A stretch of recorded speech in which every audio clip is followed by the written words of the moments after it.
Namo tassa bhagavato arahato samma sambuddhassa.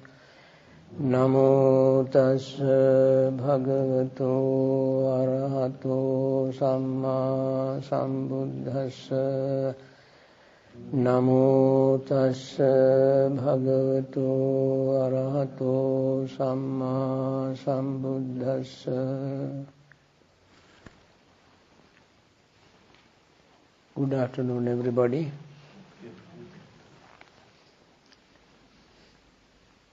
Today is the 3rd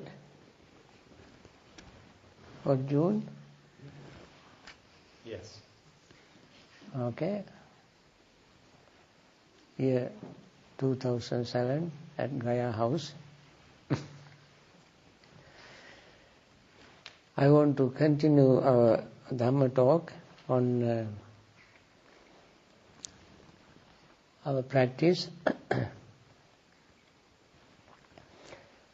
Can you hear me? All good. This practice is called direct or straight path. In Pali it is called ekayano maggo. Ekayano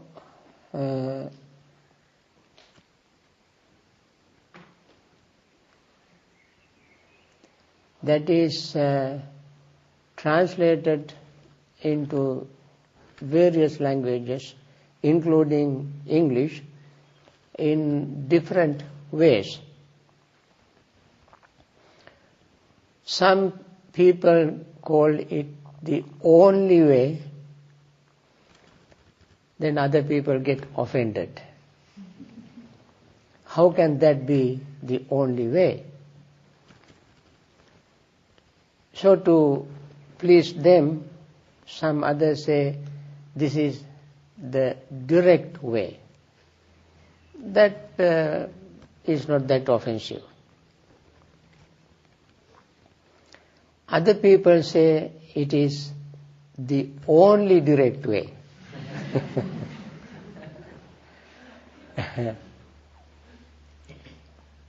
I think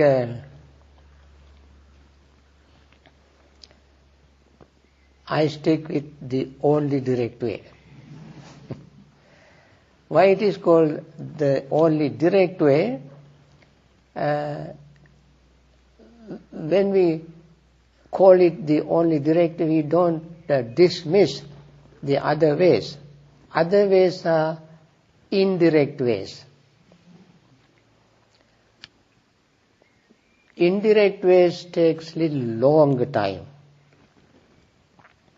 You go zigzag here and there, getting involved in various things, wherever the mind goes, wherever there is temptation, attraction, so you go there.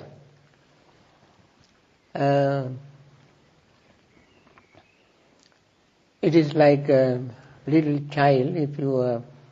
If the mother asks the child to go get some headache pills like aspirin, she is having terrible headache, so she sends this child to the drugstore.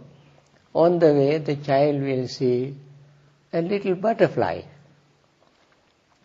He would look at the butterfly, enjoy the beauty of the butterfly, and spend some time there, and then goes some distance, and then he finds little puppies. He would play with these puppies and spend some time. Then he goes some distance, and he finds some other children playing. So he would play with those children, and it forgets the urgency of his message. So finally he end up in the drugstore and get the drug. On the way back again he spent a lot of time with various other things. Might find a little kitten, few birds, and some frogs and little ponds and few fish and so forth. So he would spend all this time and come back. Mother is furious. She is suffering here at home with terrible headache. This little child, very innocent child, he doesn't know this, comes home very late. This is what happens when you follow the indirect ways, crooked ways, where you are dragged here, dragged there, and eventually you get there, but it will take a very, very long time. And Buddha said, Anyahi labhupanisa, anya nibbana gamini. Some follows the path which brings them some material happiness. That is what many people like. Many people, if you ask someone, I remember a very famous Sri Lankan monk, he appeared in a very famous video. The video is called Long Search. Probably some of you might have watched that video, documentary. The man who produced the video asked this monk, it's a very famous, very popular, very learned monk in Sri Lanka. He asked, do you want to attain enlightenment soon? He said, no, I am not in a hurry. I have plenty of things to do. I take it easy. I don't want to break my neck by rushing.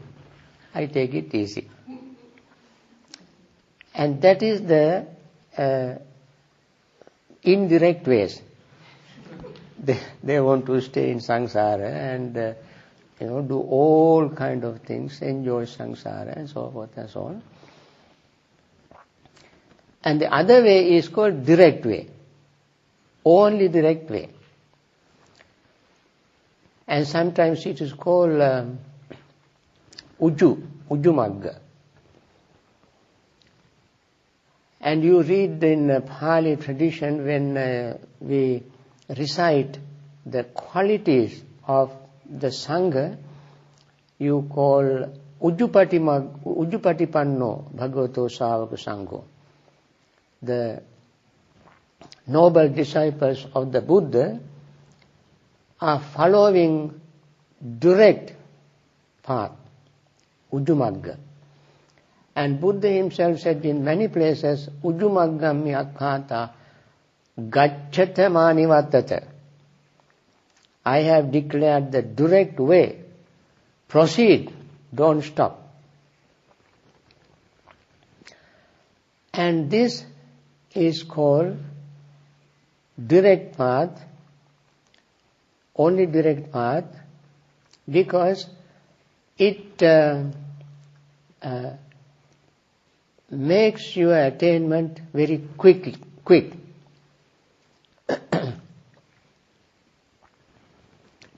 This direct path is right under your nose.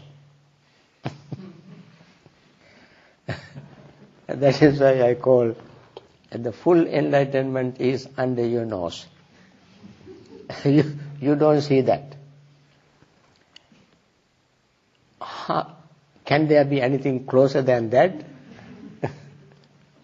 And yet, we don't pay any attention to it, we ignore it. And this direct path, when there is a path, there has to be a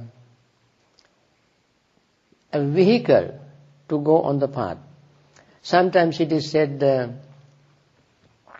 path exists, but no traveler. Suffering exists, but no sufferer. Attainment exists, but no attainer. That is a very profound riddle. Let me put it aside, but on this direct path, I tell you what it is, why it is direct later on. Let me explain this first. Buddha had a vehicle, very powerful vehicle, and he rode in this vehicle and drove on this path. And the path is called straight path. Ujjuko nama somaggo. The path is called Ujjumagga, direct path. And the direction we go is called Abhaya, fearlessness. Direction is without fear. The goal is without any fear. When you practice meditation, in commentaries, you come across various kind of knowledges. One is called bhaya-jnana, knowledge of fear. Have you heard of it? Knowledge of fear. And if the Buddha says the direction is without fear, how can there be any fear? What is the fear? Of what that fear is a wholesome fear. Fear arises from greed. But this fear arises not from greed. As I said, greed also has two aspects: wholesome greed and unwholesome greed, or wholesome desire or unwholesome desire. Unwholesome desire is a desire to perpetuate desire. Wholesome desire is desire to be desireless. That's a wholesome desire. So when you follow this path, you have wholesome desire. And fear arises from desire. And therefore the fear also has to be wholesome fear and unwholesome fear. If fear arises from unwholesome fear, unwholesome desire, then that fear is unwholesome fear. If the fear arises from wholesome desire, then that fear must be wholesome. How can there be wholesome fear? The fear normally arises from unwholesome desire. And that is why Buddha said, Tanna jayati soko, tanna jayati bhayam. Tanna jayati bhayam. Fear arises from tanna, craving, desire. And that craving, therefore, is necessarily unwholesome desire. But when you meditate, there arises another fear from desirelessness. What is that fear? That fear is you are arousing your spiritual urgency. In Pali it is called Dhamma Samvega. Vega means speed. In Sinhalese we say Vegen yanawa. Vegen elavana, meaning going fast. Vega means speed. Samvega means additional speed. You are going over speed. Soon you will get a ticket. You even might lose your license, driver's license. But don't worry. Go as fast as you can. It is called Samvega. I think you have heard this word, Dhamma Samvega. It is, very beautiful term. Samvega means excessive speed, overspeed, additional speed, and when you speed up, this fear arises. Naturally, with the greed, if you speed up, you have fear. When you speed up without greed, also there will be a fear. What is this fear? When you meditate, you will see everything is impermanent. Everything is permanently impermanent. When you see everything is permanently impermanent, then you want to get rid of it. You see every sankhara, every conditioned thing is impermanent. And then you think, well, I have lived so many lives in samsara. I have not got rid of this sankhara.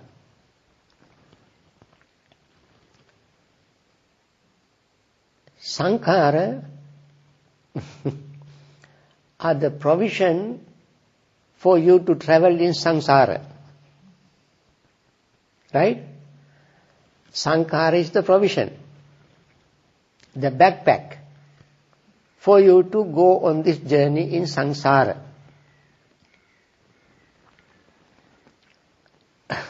These two words have very beautiful meaning.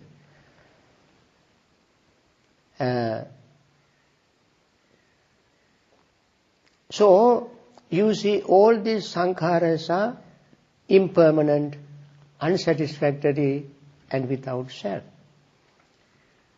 Your desire is to get rid of that. And you don't know when. When you remember how much pain and suffering you have gone through, you want to get rid of it. Then fear arises. If I do not get rid of this now, I have to go through the whole thing all over again. My goodness, how can I go through my childhood again?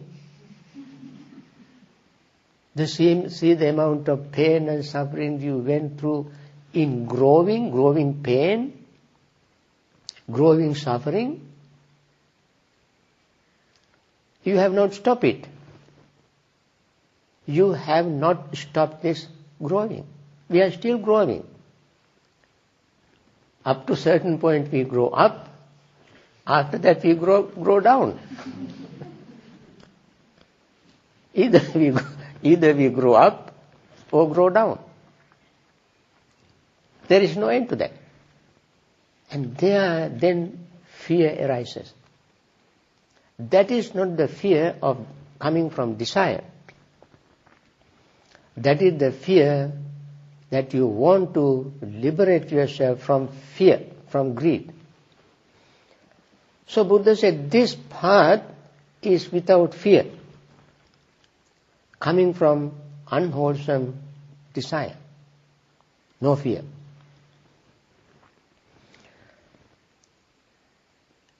So direction is without fear.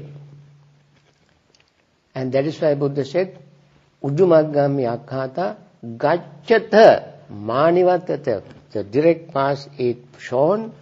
Proceed. Don't stop. Because the end is without fear.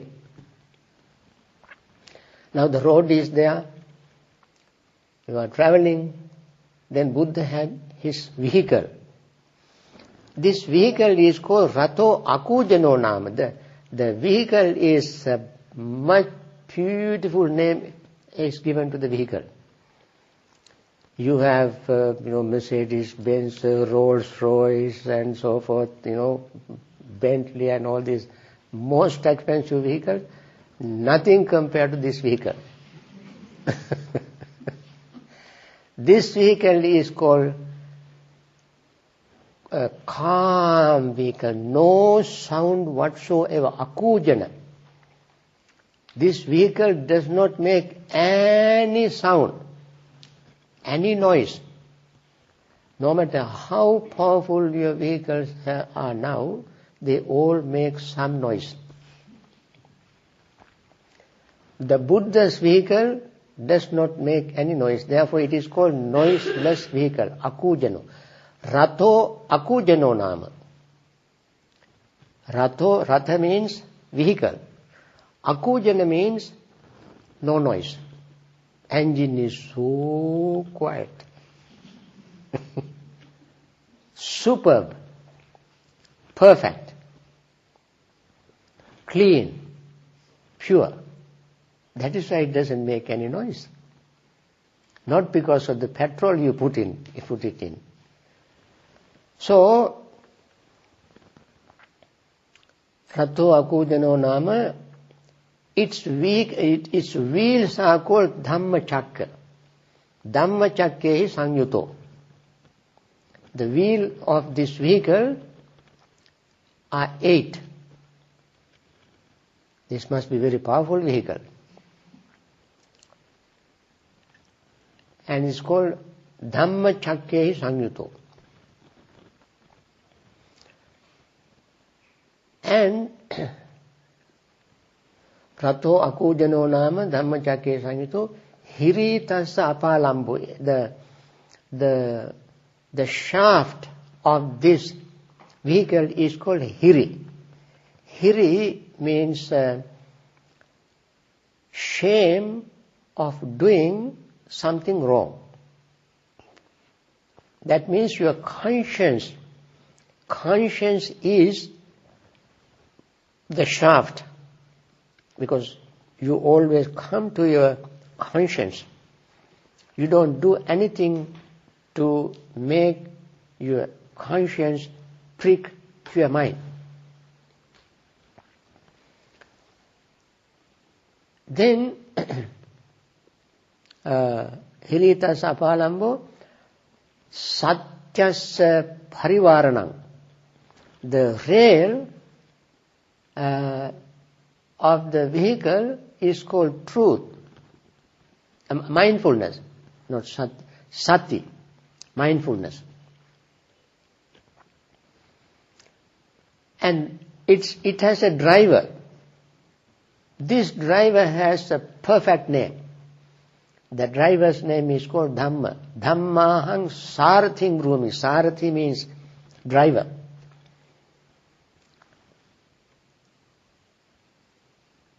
The driver's name is Sarathi. The driver's name is Dhamma. And Dhammahang sarathing brumi samma ditti purejavang. This vehicle is driven or drawn by a horse. Its name is Sammaditthi, right view, right understanding. And Buddha said, now you can see the vehicle. Sammaditthi purojamang. Yassa etadisang janang ittya purisasava seve etena yanena nibbanasseva santike. If whether it be a woman or man who owns this vehicle, travels in this vehicle, ends up in Nibbana. So we talk about vehicles. A small vehicle, big vehicle, and this is the Buddha's vehicle. And remember this vehicle, very powerful vehicle. So we all are riding on this vehicle. You all are passengers, including me. Our driver is Dhamma. Dhammaham sarathim bhumi. So, we follow this Dhamma that brings us direct to Nibbana. And what is this Dhamma that directly takes us to Nibbana? Is called Sati. Satyahang Sarating Brumi. Sati. And that is what we practice. And therefore Buddha called it the only direct way. Friends, it doesn't matter what else we do, how many other things we do, until we practice mindfulness, our attainment of liberation is impossible. There are many ways of attaining liberation. There are 5 ways given in Anguttara Nikaya. 5 ways. 1 is teaching Dhamma. While teaching Dhamma, one can attain liberation. Can you remember anybody attaining enlightenment by teaching Dhamma? You might have read or heard individuals attaining enlightenment by listening to Dhamma. But have you come across anybody who attained enlightenment by teaching Dhamma? I know one. His name is Khemaka. His record is listed or mentioned in Samyutta Nikaya. Samyutta Nikaya. This Venerable Khemaka was quite sick, and there were a group of elderly monks. They asked him questions. Answering this is a long story. I just want to mention only this part because it is, if I were to tell you that story, it takes a long time. But just remember the name of this monk, Khemaka. Answering the questions of these monks, he was so contemplating, he was so mindful, he attained enlightenment. And all the monks who listened to his talk also attained enlightenment simultaneously. This is one incident. So Buddha said, one can attain enlightenment by giving Dhamma sermons. Because one who gives Dhamma sermons with understanding gets deeply involved in the Dhamma and sharpen that person's own insight, wisdom, clarity in the mind to express things clearly for people to understand easily. And while doing so, he or she attains enlightenment. Secondly, while listening to Dhamma, one can attain enlightenment. I tell you why, how this happened after giving the list of all this list. Thirdly, while chanting, one can attain enlightenment. You select very devotional, meaningful discourse and chant it with deep understanding, not only simply focusing mind on your voice. Normally when we chant, we are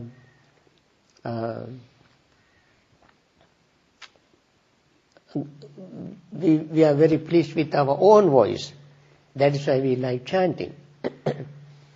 And sometimes listeners also may enjoy chanting if your voice is really good. If your voice is good enough only for yourself, you enjoy your voice. Sometimes your beautiful voice may not be that good enough for others to enjoy.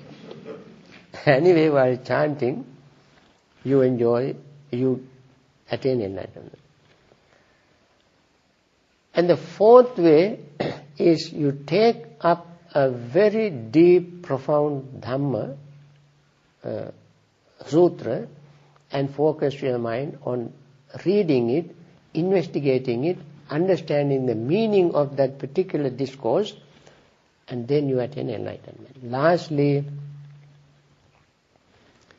by sitting, meditating, you attain enlightenment. That's what we do. Now, how is it possible for somebody to attain enlightenment by teaching, listening, chanting, investigating, and meditating? All these individuals who attain the stages of enlightenment, either first, second, third, or fourth, they all have to teach, listen, practice devotional chanting, investigate and meditate with mindfulness. With mindfulness. That is why mindfulness, Buddha always calls the path or direct path.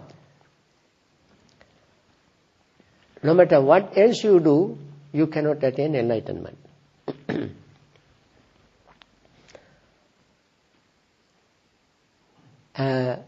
Direct path goes through the 4 levels of mindfulness. That is called mindfulness of the body, feeling, consciousness, and mental activities, which call Dhamma. And each of them we have to practice with mindfulness. What is mindfulness? Why it is so important? It is extremely difficult to give the definition of mindfulness in very few words for everybody to understand.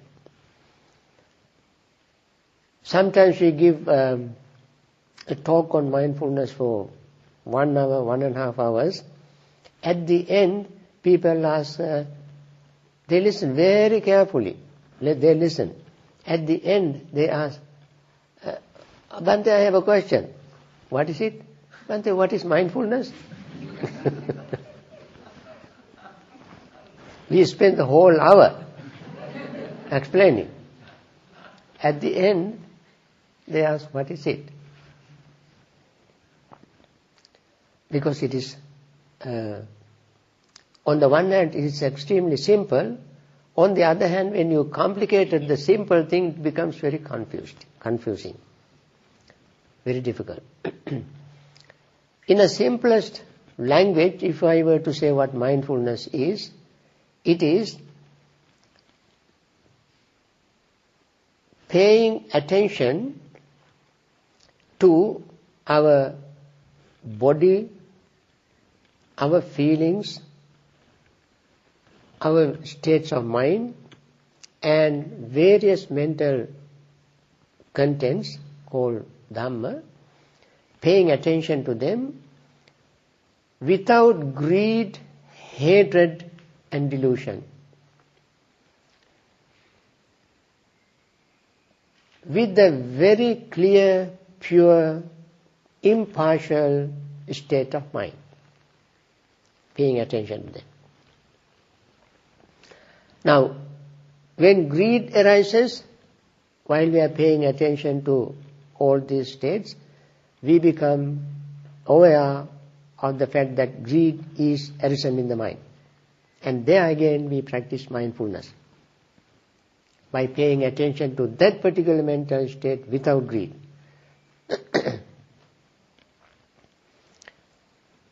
And the second definition is remembering to pay attention to these mental states without prejudice, greed, hatred and delusion. Only thing we don't remember. Since we do not remember, we don't pay attention to them. Thirdly, pay attention to these four stages, four things.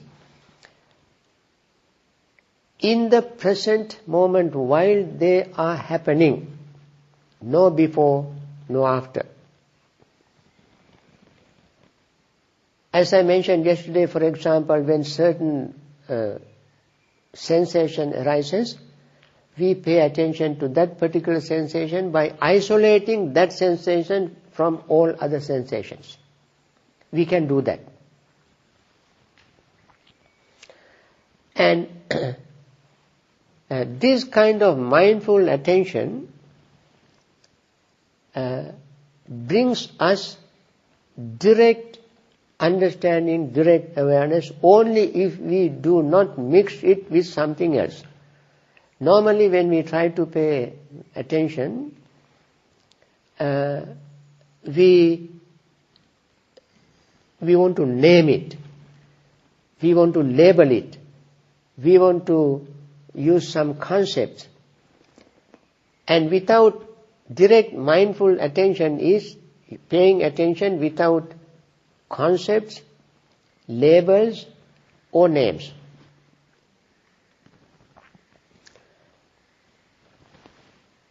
You know,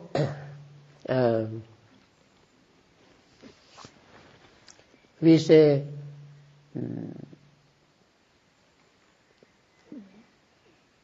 you pay attention to whatever you are doing. When you pay attention to that, what we see there, if we pay attention to it very carefully, mindfully, what we see there is constant movement, changes. For example, you write something. When you are writing, while your hand is moving and pen is moving, letters are appearing, words are appearing on the paper, what is happening? Changes. Every tiny little movement you make to write, changes take place. Your mind has to think and the mental state changes. You got to feel, you feel while you are writing, that feeling changes. I say, and also all the 5 aggregates are involved in any tiny little activity. For example, you cannot snap your finger without all the 5 aggregates getting involved. You know that? When you snap our finger, the fingers are formed. Without this form, we cannot make the snap. And when we snap the finger, we feel finger snapping. We have to think.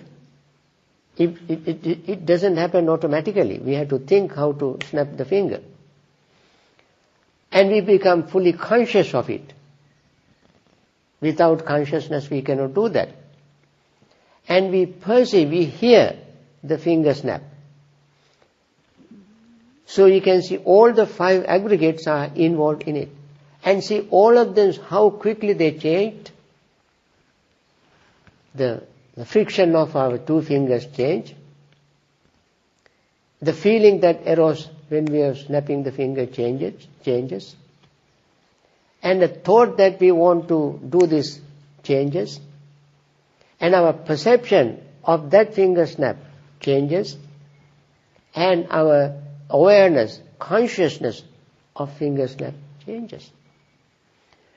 So, when we pay mindful attention to this finger snap, we can see how quickly things change. What is the big deal? Why do we want to know the changes or impermanence? Why? In mindfulness training, we learn when we pay attention to something, things are changing. When things are changing,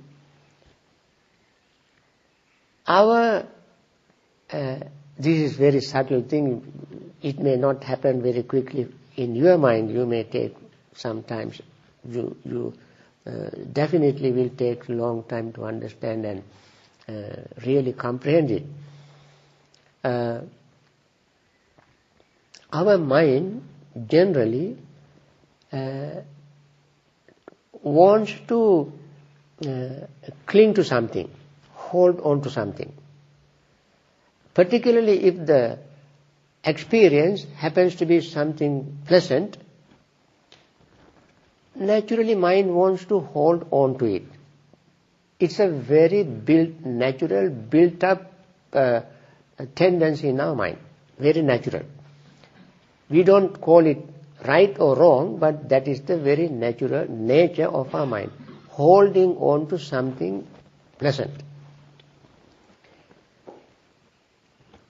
When we have a pleasant experience, mind wants to hold on to it. When we have unpleasant experience, mind is trying to reject it. When there is a neutral experience, mind really gets confused. It does not know what to do, whether to accept or reject. So these are the three types of reactions our mind always go through all the time when we have certain experience. It is so subtle and deep and quick, we have no way to know it very quickly unless we train the mind.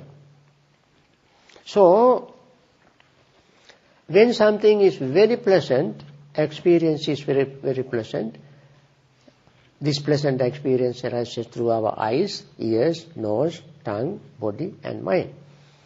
When this experience arises, at that very instant mind wants to hold on to it because it is pleasant. Unfortunately, even before the mind reaches that particular experience, that experience slips away. New experience arises. And then mind tries to grab onto that. And then it disappears and new experience arises. So, the desire wants to hold on to pleasant experiences, but the pleasant experiences disappear very quickly. So here we have a friction. On the one hand, things are changing very quickly.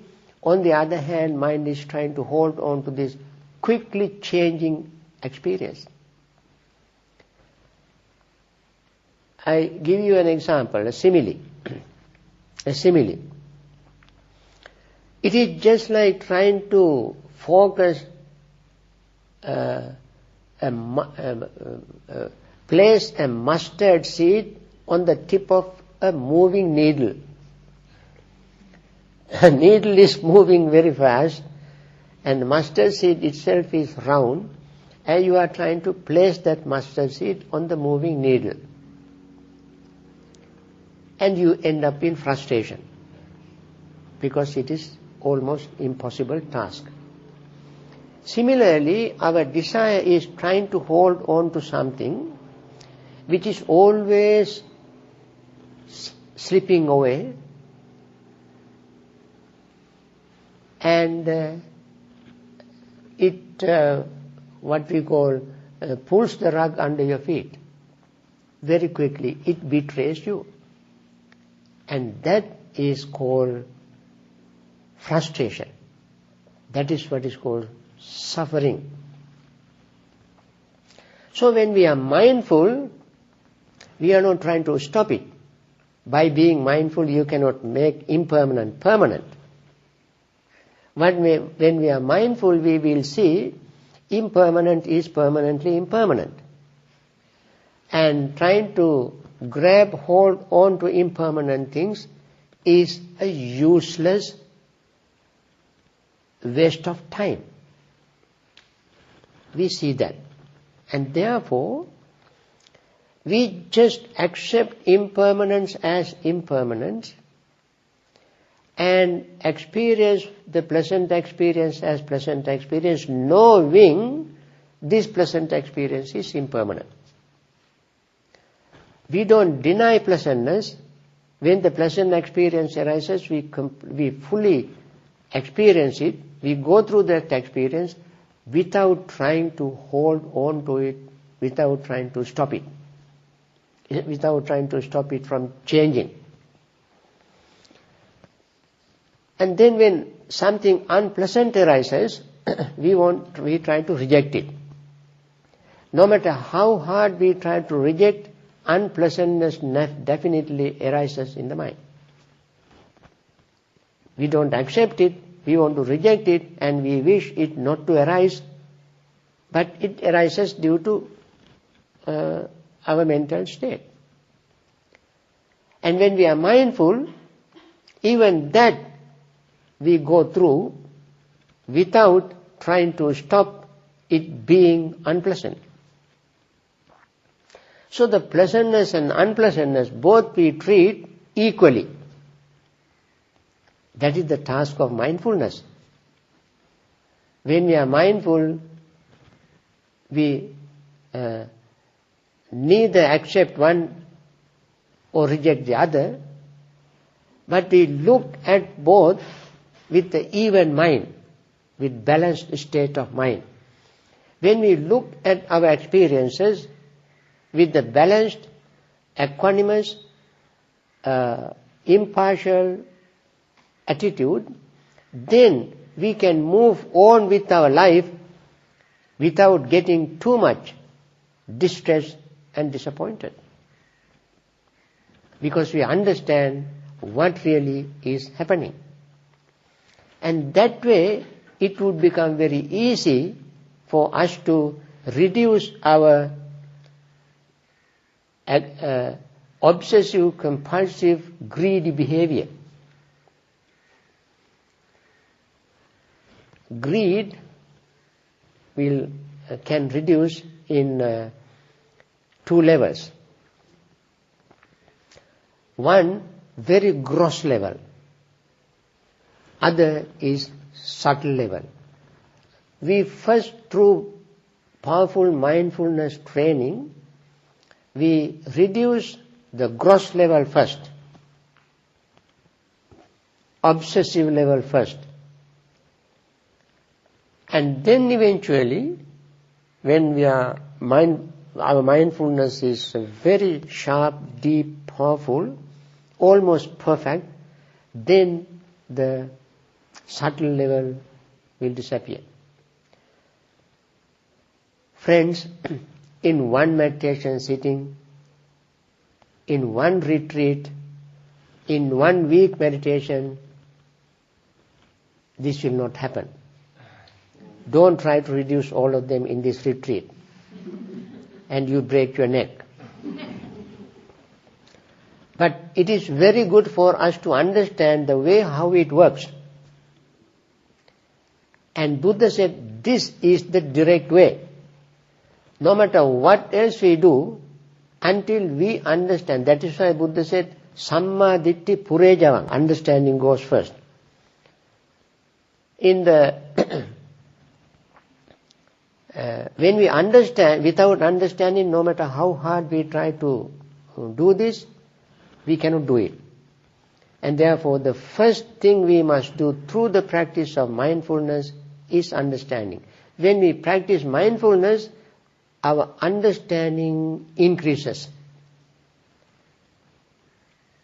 Because the mind becomes clearer and clearer and clearer, and confusion will slowly fade away, and mind becomes sharp, clean, clear, pure. We gain concentration. Now, even during our walking, some people ask me questions. I mentioned this to them. I want to repeat it again for the benefit of everybody. How mindfulness and concentration work together.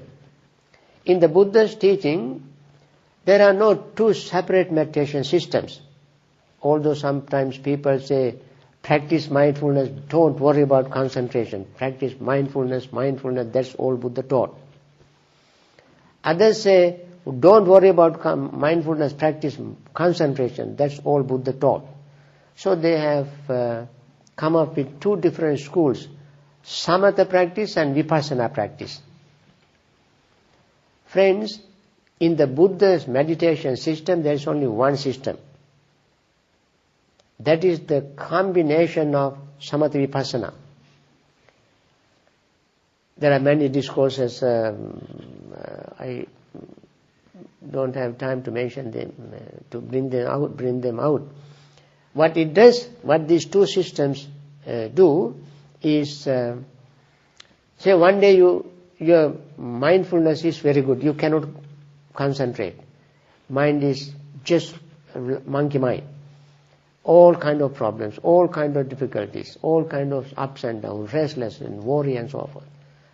That day practice mindfulness. Look at all of them. Let all this come and you will see only one thing in all of them. One thing. What is that? They all are impermanent. All are impermanent. When one particular mental state arises, it is not going to be with you forever. It disappears. Another mental state arises. That also stays for a while and disappears. It doesn't matter how many thousands of things arise, in all of them you will see this invariable, impermanent nature. They all are impermanent. Just pay attention to it and understand this is impermanent, this is impermanent. Don't say in words. Don't say in words. Simply pay attention to it and see how it arises, how long it stays, how it disappears. And this is exactly what the Buddha said with regard to hindrances.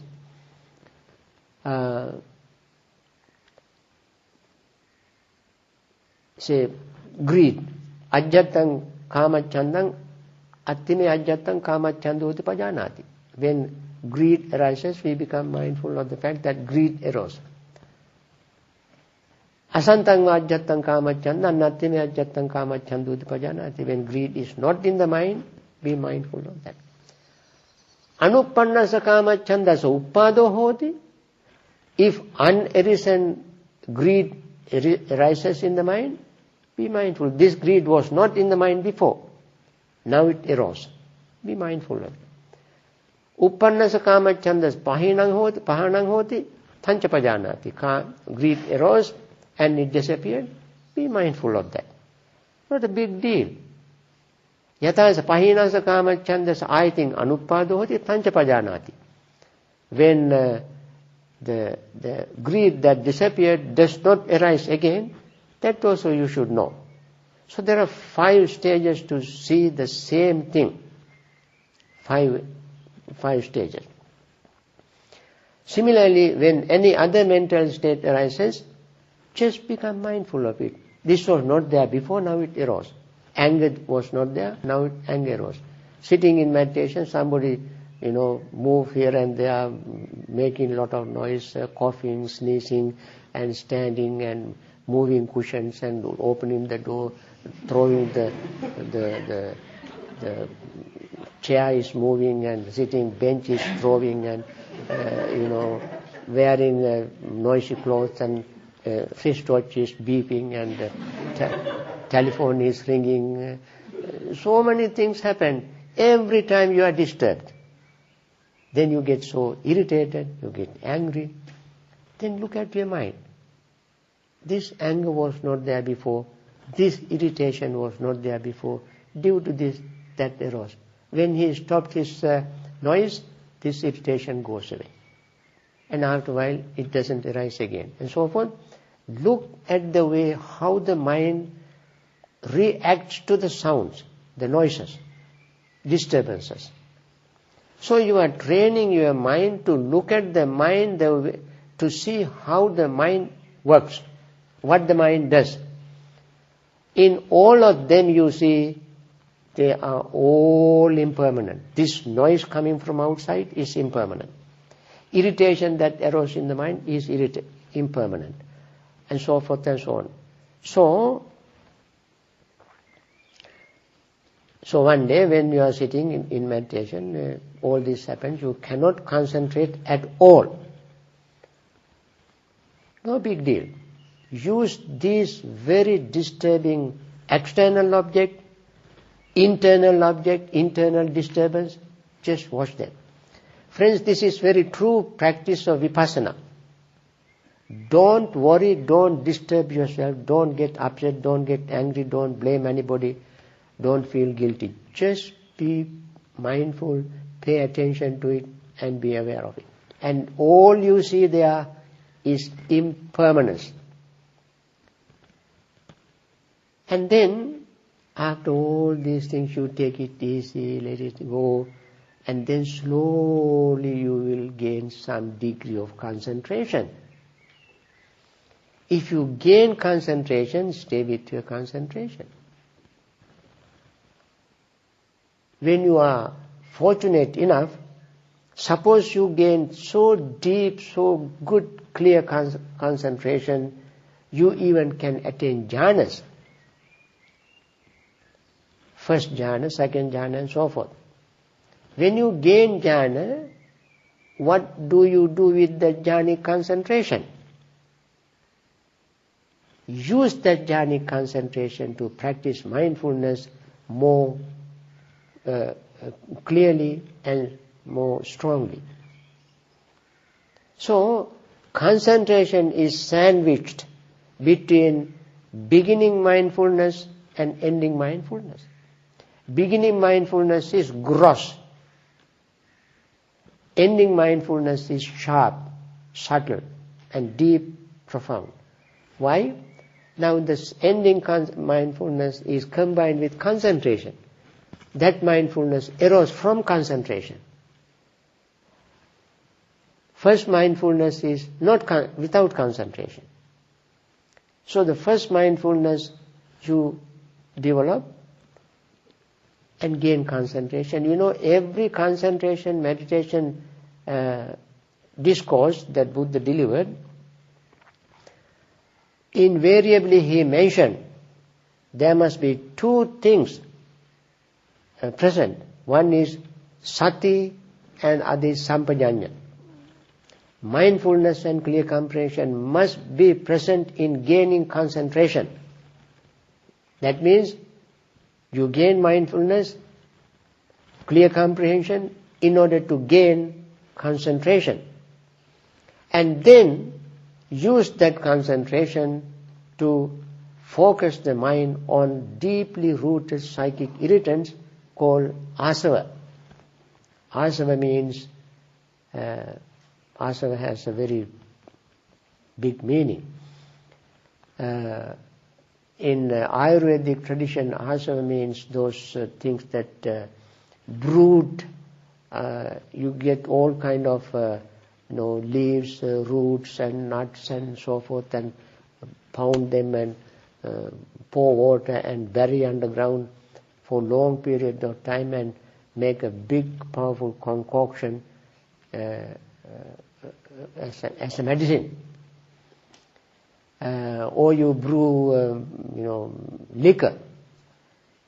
So when you brew something for long period of time, it becomes very powerful. Similarly, we have brewed our defilements in samsara for many lives.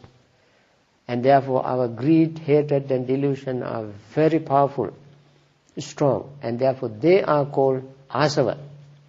Kamasava, bhavasava, avidyasava and so forth. There are names for that. And when we are mindful with concentration, this concentration with powerful mindfulness, we focus on these asavas, these deeply rooted psychic irritants or kilesas, to uproot them.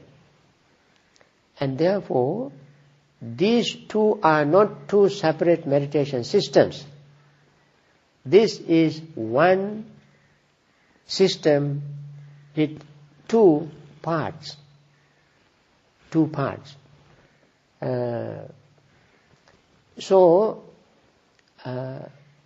One day you will sit to meditate, you gain concentration very quickly. That day you concentrate, practice concentration. Even you can gain jhanas.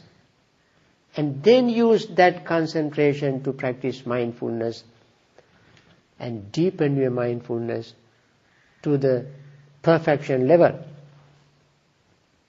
So, this is why the Buddha said this is the direct way, because you are not losing anything. You have to be insightful, you have to be wise to use your mindfulness to make it more meaningful. And then liberation is, attainment of enlightenment is not too far.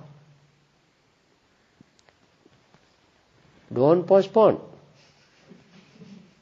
Thinking, I have so many things to do. I have not written my last will. My children are not married yet. My business still is going on very well. I don't want to, stop that, and so forth and so on. I just got a very good job, and I want to enjoy my job, and so forth. You may give thousands excuses to postpone. While enjoying your life, try to remove some of these psychic irritants in this very life, and at least try to gain at least the first level of, or first jhana at least. And then maybe first level of enlightenment. Try very hard. Don't give up. So with mindfulness it is possible. And that is why the Buddha said this is a direct path. Everything else you do eventually will get you there, but it's very, very long time. Okay, I think this is enough for as a Dhamma talk today. And I see you this evening. I want to remind you once again, we have questions and answers, and please write your questions and put in the right place with clear handwriting.